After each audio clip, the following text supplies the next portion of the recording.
2 महीने में क्रैक कैसे करें नीट के एग्जाम को, ठीक है। तो चलिए फटाफट से शुरू करते हैं। सबसे पहले तो कितना समय बचा है हमारे पास, तो समय देखें अगर हमारे पास तो 52 दिन है, ठीक है। एग्जाम की डेट 1 अगस्त बताई जा रही है।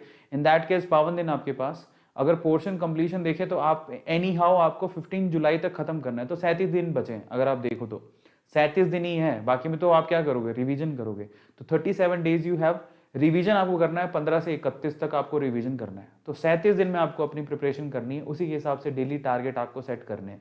सबसे पहले तो आपके पास 96 चैप्टर है, 96 चैप्टर्स है, बाकी बहुत से चैप्टर उड़ा दिए लेकिन 96 चैप्टर्स हैं और 37 दिन आपके पास बचे हैं। उस हिसाब से अगर देखोगे तो आपको हर एक दिन में 2.5 चैप्टर खत्म करने हैं, 2.5 चैप्टर आपको हर एक दिन में खत्म करने हैं। एक दिन में 2.5 चैप्टर खत्म करने हैं। कैसे कर सकते हो, एक चैप्टर बायो का, एक चैप्टर केमिस्ट्री का, आधा चैप्टर फिजिक्स का, समझ में आया। इसी तरह से जब फिजिक्स का एक हो जाए तो इस तरह से बायो का आधा, केमिस्ट्री का एक, फिजिक्स का एक, ऐसे करके आपको कंप्लीट करने। हर दिन 2.5 चैप्टर करने। अगर 3 करते हो तो बहुत अच्छी बात है। सब हर दिन का टारगेट होना चाहिए कि मुझे 2.5 चैप्टर करने। स्ट्रैटेजी, आपकी स्ट्रैटेजी 2 महीने में इतनी होनी चाहिए कि मैं 720 में से 550 के प्लस का टारगेट लेके चलूँ।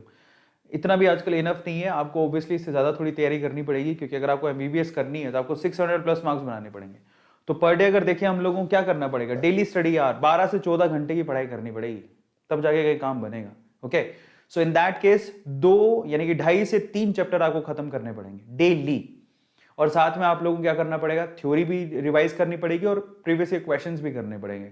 सो everything you have to do. तो स्टडी प्लान कैसे करेंगे आप लोग ध्यान रखिएगा, बहुत इंपॉर्टेंट है, लिख लो अपनी कॉपी के अंदर। अब हमको स्टडी प्लान कैसे करना है, स्लीपिंग टाइम 6 घंटा, प्रॉपर नींद जरूर ले लेना।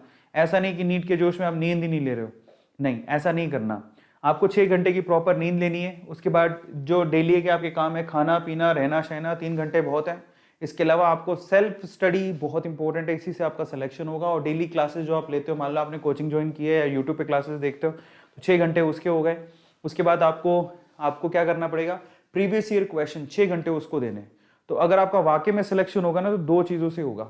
एक तो आपकी सेल्फ स्टडी के लिए जो समय दे रहे हो थ्योरी पढ़ने के लिए, और दूसरा आपका जितने PYQ सोल्व कर रहे हो, तो ये 6 घंटे। तो अगर आप इस वे से अगर ये 12 घंटे आप अच्छे से प्लान कर लेते हो पूरे दिन में सेल्फ स्टडी और PYQ के, आपके 100% सिलेक्शन हो जाएगा। फिर उसके बाद आपको क्या करना है, आप रिलैक्स रहो, 3 घंटे बचेंगे, आराम से खाओ पियो नाचो गाओ कुछ भी करो, तुम्हारी मर्जी। उसमें पढ़ना है तो पढ़ भी